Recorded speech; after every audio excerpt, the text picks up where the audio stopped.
So it's time to work out, and one of the first and most important things we should do is focus on the hips. Get them moving, get them loose, get them activated. And one of my favorite positions, an absolutely marvelous position to get everything going, is the 90-90 shin box position, as I'm about to demonstrate its various progressions from easy to hard.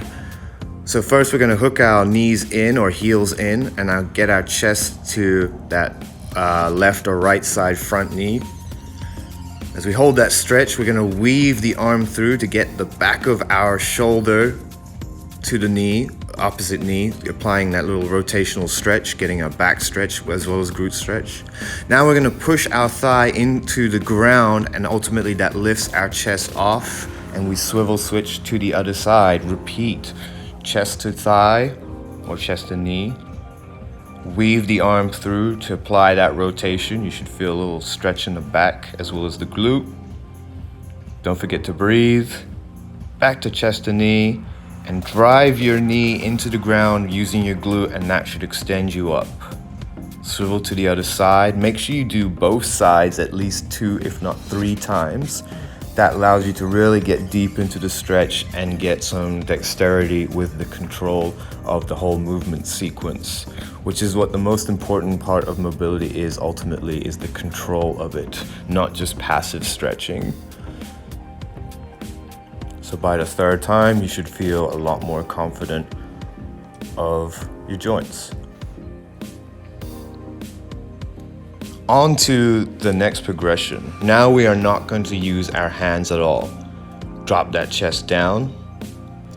Use that glute to push your thigh into the floor, which will ultimately extend you up. Swivel switch to the other side. Hook those heels in. That gets those hamstrings involved. And ultimately, the glute is allowing you to get into the stretch. It controls your chest down. It controls your chest up. You don't just want to drop your chest down. You want to make sure your glute is controlling this sequence and how deeply it stretches.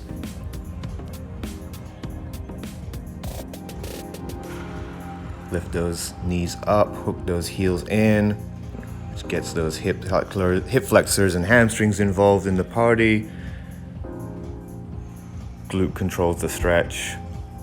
Glute contracts to extend up. Variation number 3, for 3 reps up and down on that same side knee. I call this the elevator variation. We're going to progress and regress in and out of that stretch using our glute. So I exhale on the way down. The glute regressively elongates, getting deeper into the stretch.